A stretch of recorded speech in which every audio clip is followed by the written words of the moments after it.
Vocês têm aqui, cara, 519 milhões de visualizações. É isso aqui?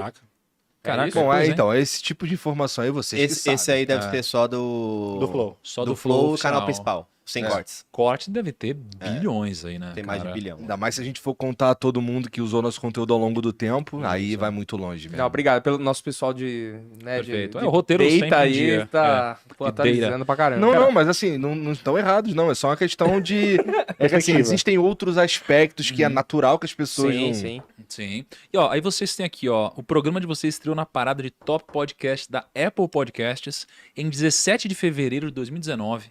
Então, poxa, 4 meses depois, mais ou menos, vocês já estavam no Top Podcast da Apple, né? É um podcast criado, apresentado em parceria aqui com o Igor 3K. Vocês tinham receitas que superavam, segundo o Terra, R$300 mil por mês. Esperavam bastante. Mas não é bastante? É uma receita incrível. Tá falando de 3,6 no ano. Ah, não, mas aqui é. Mas Tava muito melhor. era muito mais que isso? Era muito mais que isso. Então, cara, eu quero falar um pouquinho mais sobre isso, assim, olhando pro Flow hoje como negócio, que resenha, as pessoas conhecem já vocês, né? Mas, cara, como negócios, assim, qual que é o business do Flow? Como que funciona a estrutura de negócio de vocês? Cara, se a gente for pensar assim, por que que o.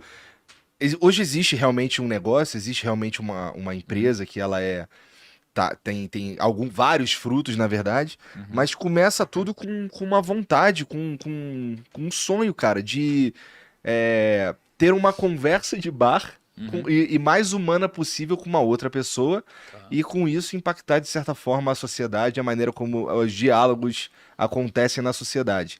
Então, esse sonho, essa vontade de impactar a sociedade de uma maneira positiva, assim, de mostrar que é possível conversar com quem discorda de você. Vocês sabem que a gente vive num momento que isso está impossível, né? É uma loucura isso. É uma loucura, uma loucura. Tem o Twitter, por exemplo, a rede social, que é mais difícil você conversar com alguém ali. É muito difícil. E a gente com essa ideia, com essa vontade, com esse tesão, a gente ralou durante 2 anos, isso eu tô falando antes de se tornar uma empresa. A gente deu uma capinada legal no mato ali, nos estabelecemos no meio de 2020, foi quando a gente deu certo de verdade. Dar certo eu quero dizer que pagou meu primeiro salário, entendeu? Uau. Então você ficou, poxa, se a gente tá falando de 2019, você ficou 1 ano praticamente sem ganhar algum salário relevante. Cara, ó, a gente ficou do dia 1 do podcast até junho ou julho de 2020 pagando pra existir, na verdade. E pagando alto. A gente gastava ali. No começo, lá em Curitiba, era um pouco menos, porque a gente fazia menos episódios por semana, era difícil de levar as pessoas pra lá e tudo mais. Então a gente investia ali, sem contar em equipamento que a gente comprou. Só investimento que a gente tinha que fazer todo mês pro programa acontecer. Uns 15, 20 pau. Aí quando a gente muda pra São Paulo, vira 30, 40. Isso eu e o Monark, a gente tirava do bolso mais ou menos isso daí todo mês pra fazer acontecer legal, porque tem que pagar avião, tem que pagar hotel, tem que fazer um monte Isso de era o coisa. custo de convidado, assim. Custo de convidado, custo de manter a estrutura também. Você também não morava em São Paulo, né? Eu lembro. Eu não morava em São Paulo, morava em Curitiba. Eu vim morar em São Paulo, cara, no mês que o Flow deu meu primeiro salário, foi o mês que eu me mudei pra São Paulo, assim, foi meio sem querer isso daí.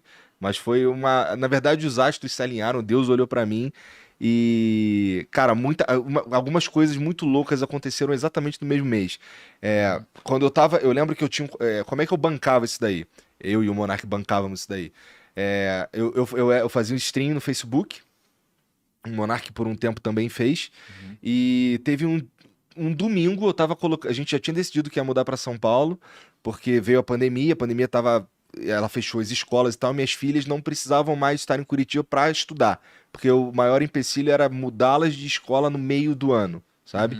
Aí a gente se mudou para São Paulo eu e minha família, por causa disso. No domingo, eu tava colocando as coisas no meu carro, os caras do Facebook lá, da agência deles lá, me ligou para falar que eu não tinha mais um contrato. Aí eu fiquei, cara, ferrou, porque eu tenho uma reserva aqui que, pô, bancando tudo, eu consigo segurar aqui 2, 3 meses. E depois, meu irmão, sei lá, vou de Uber, entendeu? Aí a gente se mudou e naquele mesmo mês a gente conseguiu fechar uns contratos, umas paradas que pagaram o nosso primeiro salário, deixou de dar prejuízo para pagar o nosso primeiro salário, que foi inclusive igual o salário que eu tinha no Facebook. Coisa de Deus mesmo. Assim, as coisas aconteceram tudo na mesma época ali.